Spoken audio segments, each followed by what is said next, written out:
Hi everyone, I'm Rishu. I welcome you back to my channel. So in this video we will talk about the methods of data collection. कैसे हम data को collect करते हैं.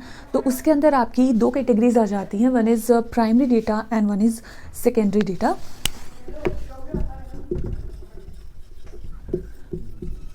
Primary data collection आपका तब होता है जब आपका कम्प्लीटली फ्रेश या लेटेस्ट डेटा होता है जो कि रिसर्चर खुद कलेक्ट करता है रिस्पोंडेंट से डायरेक्टली, तो वो आपका प्राइमरी डेटा होता है. जबकि सेकेंडरी डेटा आपका वो होता है जहाँ पे ऑलरेडी कलेक्टेड होता है डेटा, एनालाइज्ड होता है, प्रोसेस्ड होता है.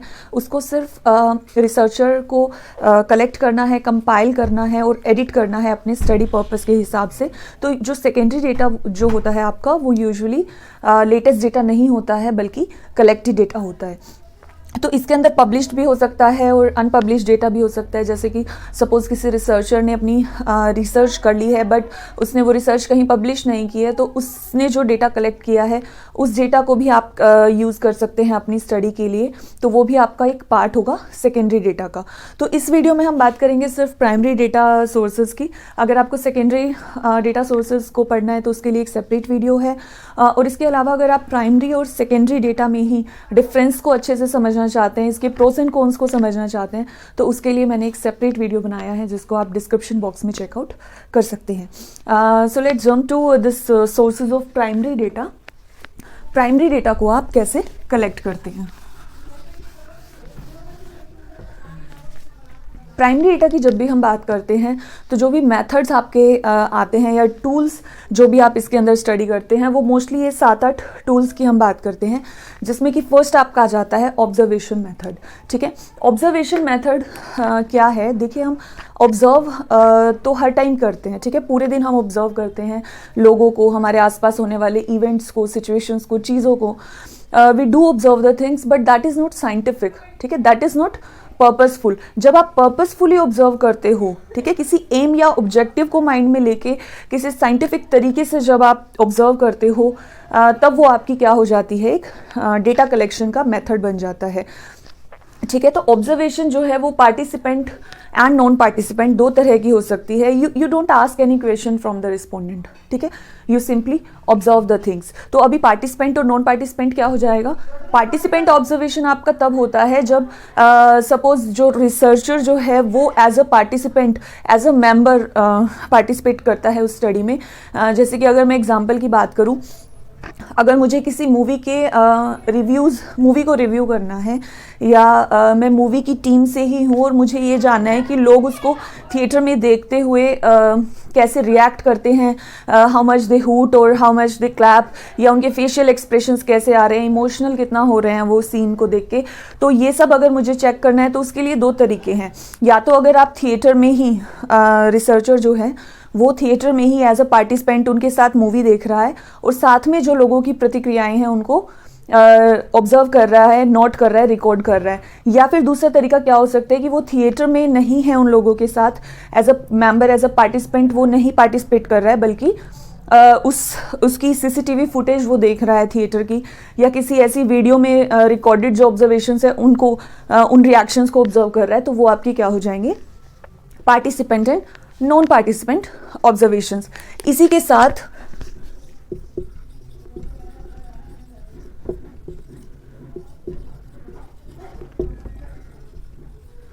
आपकी स्ट्रक्चर्ड एंड अनस्ट्रक्चर्ड ऑब्जर्वेशन भी आ जाती है. तो स्ट्रक्चर्ड एंड अनस्ट्रक्चर्ड ऑब्जर्वेशन क्या होती है.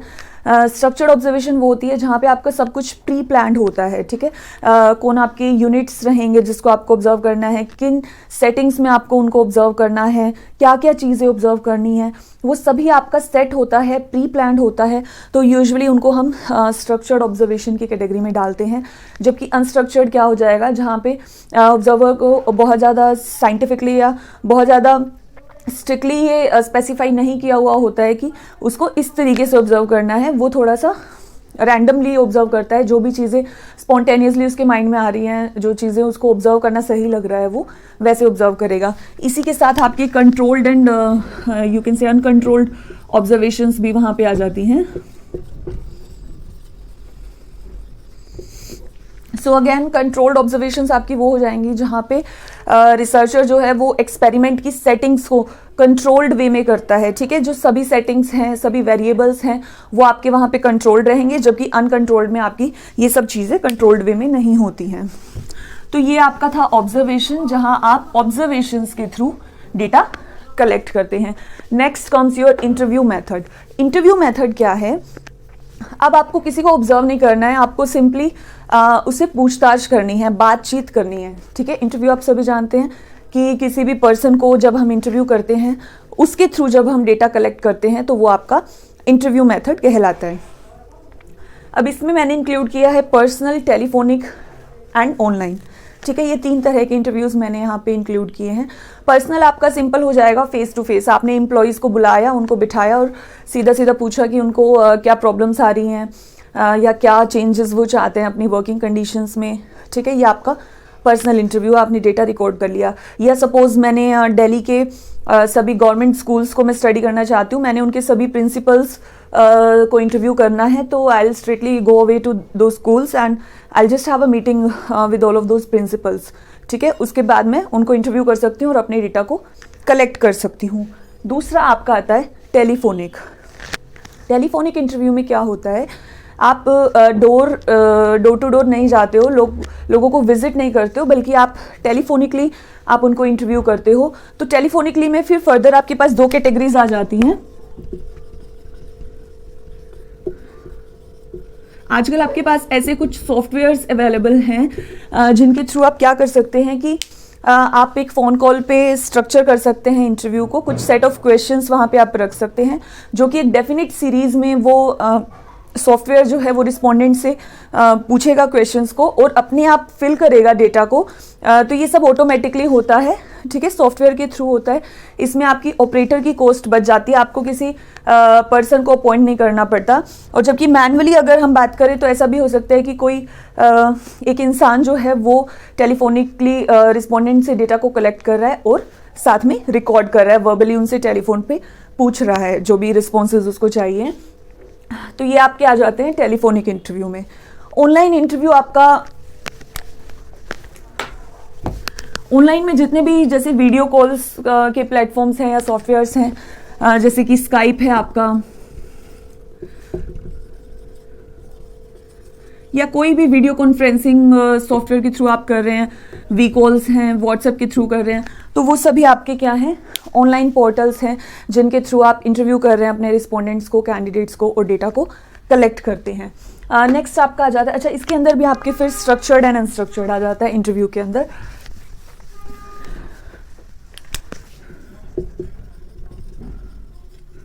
स्ट्रक्चर्ड एंड अनस्ट्रक्चर्ड इंटरव्यूज, तो जैसा हमने उसमें पढ़ा ऑब्जर्वेशन मेथड में, वही चीज़ आपके यहाँ चलेगी कि स्ट्रक्चर्ड में आपका क्या होता है कि सभी क्वेश्चंस, सीरीज ऑफ क्वेश्चन, वो सभी आपका फिक्स्ड होता है, प्री प्लान्ड होता है, और यूजुअली जो है वो एक्सपेरिमेंटल रिसर्चेस में यूज़ किए जाते हैं स्ट्रक्चर्ड इंटरव्यूज़, क्योंकि इसमें आप बहुत ज़्यादा चेंजेस नहीं कर सकते हो। इसमें आपको एक फिक्स्ड सिचुएशन में या फिक्स सेटिंग्स में आपको वेरिएबल को स्टडी करना होता है, रिस्पॉन्सेज को जानना होता है। जबकि जो अनस्ट्रक्चर्ड इंटरव्यूज़ होते हैं वो बहुत ही ओपन एंडेड डिस्कशंस होते हैं, जिसमें कि सपोज मैंने एम्प्लॉय को मेरे सामने बिठाया, तो मैं उससे पूछ रही हूँ कि what are the problems that he और शी इज़ फेसिंग, और उसके बाद उसी में से क्वेश्चन, उसके आंसर से ही मैं फर्दर क्वेश्चंस पुट अप कर सकती हूँ। जैसे कि अगर मैंने उससे फर्दर पूछा कि ऐसी क्या चीज़ें हैं जो करने से आपकी प्रॉब्लम का सोल्यूशन किया जा सकता है, ठीक है। तो इस तरह के इंटरव्यूज़ को हम यूजुअली यूज़ करते हैं एक्सप्लोरेटरी स्टडीज़ में, क्योंकि एक्सप्लोरेटरी स्टडीज़ में हमने प्रॉब्लम को डिफाइन करना है, हमें नई नई चीज़ों को जानना है, तो इसके लिए हम this is a must that we keep the interviews open ended. तो उसमें जो है ज़्यादा आइडियाज़, ज़्यादा रिस्पॉन्सेज कलेक्ट होने के चांसेस होते हैं। नेक्स्ट आपका आ जाता है फोकस ग्रुप मेथड। तो फोकस ग्रुप मेथड क्या होता है, जैसे कि नाम से ही पता लग रहा है, ये एक ग्रुप होता है जिसका फोकस होता है किसी भी टॉपिक पे, या इन जो भी आपका इंटरेस्ट एरिया है, स्टडी का टॉपिक है, उस पे डिस्कशन करता है ये ग्रुप। 8 से 10 मेंबर्स का ये ग्रुप होता है, जिसको एक मॉडरेटर होता है, वो फैसिलिटेट करेगा, कंट्रोल करेगा। तो ये सभी यूजुअली 2-2.5 घंटे के लिए बैठते हैं, डिस्कस करते हैं, और ये लोग बहुत ही केयरफुल एनालिसिस के बाद इनको सेलेक्ट किया जाता है based on the expertise they have और the past experiences they have. ठीक है, कि जिनको एक वास्ट नॉलेज हो या काफ़ी एक्सपीरियंस हो उस टॉपिक ऑफ स्टडी से रिलेटेड, तो उन लोगों को चूज़ करता है रिसर्चर। और जब वो बैठ के डिस्कस करते हैं तो कुछ नए आइडियाज़ वहाँ निकल के आते हैं। ठीक है,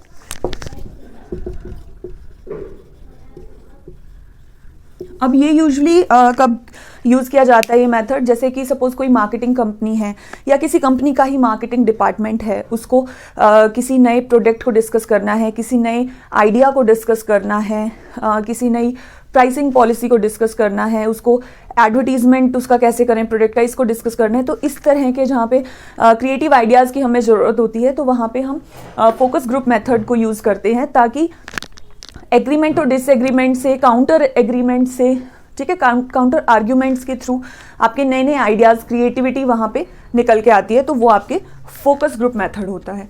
पैनल आपका क्या होता है? It is very similar to focus group method only.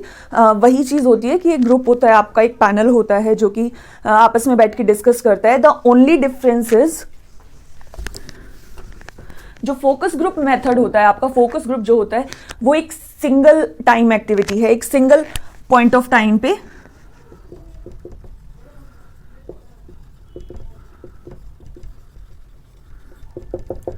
तो जो फोकस ग्रुप होती है वो एक सिंगल टाइम पे ही स्टडी किया जाता है टॉपिक को, जबकि पैनल के अंदर मल्टीपल टाइम इंटरवल्स पे, मल्टीपल पॉइंट ऑफ टाइम पे स्टडी किया जाता है, डिस्कस किया जाता है, to study, to analyse the change in the variable. ठीक है, तो ये आपका डिफरेंस होता है पैनल और फोकस ग्रुप में।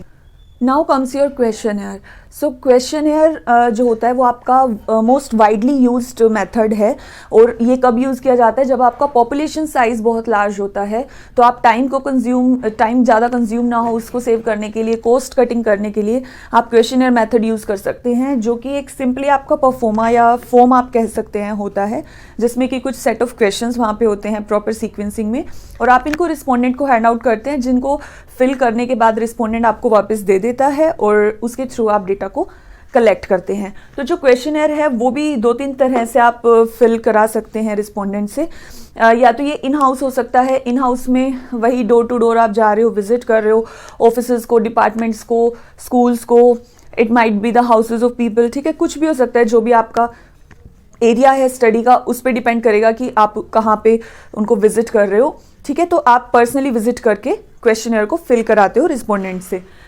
नेक्स्ट आपका आता है मेल्स के थ्रू। फैक्स भी एक ऑप्शन है आपके पास, बट आजकल जो है वो फैक्स बहुत कम हो गया है, क्योंकि इंटरनेट एडवांसमेंट्स और टेक्नोलॉजी इतनी ज़्यादा आ गई है कि आपको ज़रूरत नहीं है उसकी।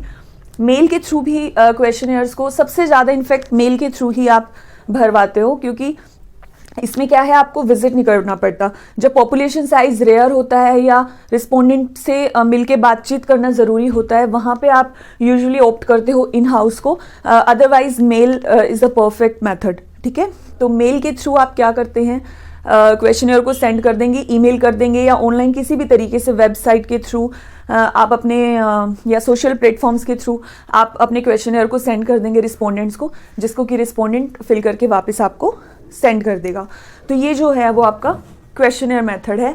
इसके अलावा एक शेड्यूल यहाँ पे आ जाता है। तो शेड्यूल क्या होता है? शेड्यूल भी आपका क्वेश्चनएयर की जैसा ही है, उसके अंदर भी वही क्वेश्चनएयर ही होता है, आपका एक परफॉर्मा ही होता है जिसमें कि आपके क्वेश्चंस होते हैं। The only difference is, so schedule में आप क्या करते हैं कि एक इनैमरेटर होता है आपके पास, एक ऐसा पर्सन, आप एक ऐसा स्पेशलिस्ट आप अपॉइंट करते हैं जो कि जाएगा और रिस्पोंडेंट से मिलके उनको एक्सप्लेन करेगा कि क्या आपका एम है या क्या आपका ऑब्जेक्टिव है इस क्वेश्चनएयर को फिल कराने का। और in some cases it is also possible that the enumerator fills the questionnaire himself. वो सिर्फ वर्बली रिस्पोंडेंट से डेटा कलेक्ट करेगा, उनसे बातचीत करेगा, और उस बातचीत के बेसिस पे ही जो है वो रिस्पॉन्सेस को रिकॉर्ड करेगा अपने आप। तो ऐसा किन केसेस में किया जाता है कि या तो आपका जो रिस्पोंडेंट है वो बहुत ज़्यादा एडुकेटेड नहीं है, तो उस केस में भी इट इज़ पॉसिबल कि आपको इन्यूमरेटर की ज़रूरत पड़े, या इसके अलावा जब आपको सीईओज़ को कॉन्टैक्ट करना हो, या जो पार्टीज़ हैं वो बहुत बड़ी पार्टीज़ हैं जो आपके रिस्पोंडेंट्स हैं, तो ऐसे केसेस में इट डजंट लुक अप्रोप्रिएट कि आप सिर्फ उनको सीधा क्वेश्चनर भेज रहे हैं और वो आपको फिल करके देंगे। तो ऐसे केसेस में एक रिस्पेक्टफुल वे के लिए आप क्या करते हैं, इन्यूमरेटर को सेंड करेंगे जो कि उससे डेटा को फिल कराएगा। इसके अलावा एक अदर मेरिट यहाँ पे ये भी आ जाती है कि क्वेश्चनर में सिर्फ क्वेश्चनर में जो रिस्पोंडेंट है वो पॉसिबिलिटी होती है कि इंटरेस्ट लूज कर दे या कोई चीज़ उसको समझने में प्रॉब्लम आ रही है, डिफ़िकल्टी आ रही है, तो उससे रिस्पॉन्सेज में कुछ इनअप्रोप्रिएटनेस आ जाए, एक्यूरेट रिस्पॉन्सेज वहाँ पे ना हो। तो इसके लिए भी शेड्यूल्स जो हैं वो बेस्ट मेथड रहते हैं आपके यूजुअली। तो ये थे आपके प्राइमरी डेटा को कलेक्ट करने के मेथड्स या सोर्सेज आप बोल सकते हैं।